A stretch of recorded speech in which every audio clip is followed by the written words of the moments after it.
document that I'm about to show you explicitly references meetings, messaging campaigns, and narrative cooperation with the following outlets: ITV, the BBC, Channel 4, Channel 5, Sky, ITN, Global, Radio Centre, COBA, otherwise known as Commercial Broadcasters Association, and Wireless. Never heard of them, sorry. This was a broad multi-network approach, not just a one-off, casual or isolated relationship. This was all strategically planned. If you would like to see the full redacted email, you can go to my Substack, which I've created an article where this video is embedded within it, and you can see the emails right up close for yourself. And this is all legal, of course. The Department of Culture, Media and Sport has redacted all personal information so I can share all of this with you guys to make it public. But please put in your email address if you would like and subscribe to my Substack.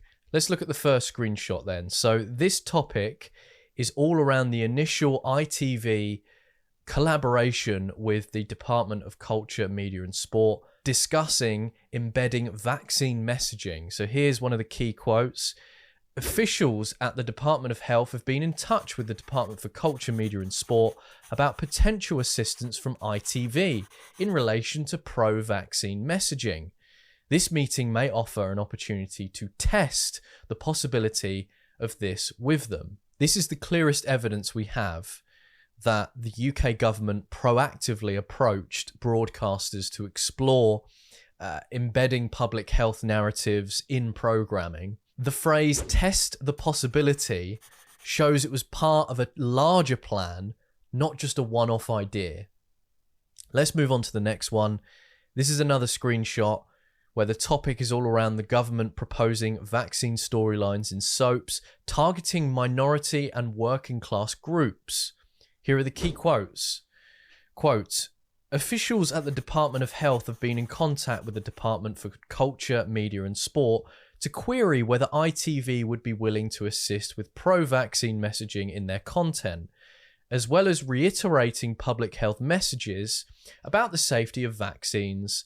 The Department of Health are keen to engage with hard-to-reach groups, for example, lower socioeconomic and Black, Asian and minority ethnic groups.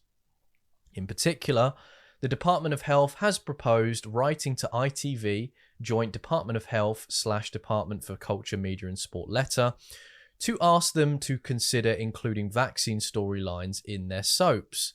An initial readout from ITV's meeting with the Department for Business, Energy and Industrial Strategy indicates that they are planning soap storylines related to the environment and climate change, and therefore they may be amendable to the idea of something similar in relation to vaccine messaging. This once again shows that the government not only intended to push messaging, but aimed to do so strategically, embedding it into emotional narratives targeted at specific demographics. It also reveals that this was not the first instance. Soap operas have already been used to promote climate messaging. A friend of mine, I don't know why he watches this, and I've always taken the mick out of him for watching it, but he watches EastEnders for whatever reason.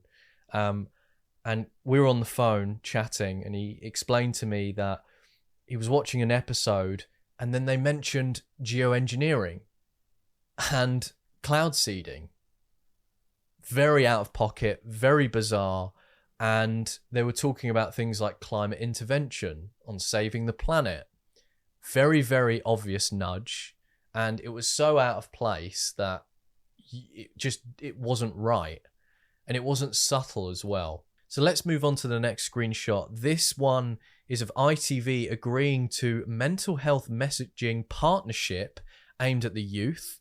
And here are the key quotes. On public health messaging, ITV are talking to Alex Hickman regarding health messaging geared towards a move back to reality with ITV's commercial team, thinking of ways to ensure the advertising agencies are on board with this. Carolyn McCall, also confidentially, confirmed that ITV have agreed a partnership with the charity Calm that would look to run messaging specifically aimed at the ITV audience. She agreed to provide more detail when it becomes available. This confirms implementation, not just planning, and ITV was already tailoring content to incorporate mental health messaging for younger audiences. It also implies coordination with advertising firms, suggesting multi-platform narrative control. Let's move on to the next screenshot, which shows government pressure on Channel 4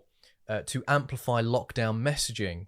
So here is the screenshot, and it says, quote, "What more can Channel 4 do to get out the stay-at-home message, including through deploying your own talent?" So this confirms, it confirms top-down messaging pressure, including a push for presenters and celebrities, mind you, to reinforce government slogans, and in this case, it was lockdown compliance. It's insane.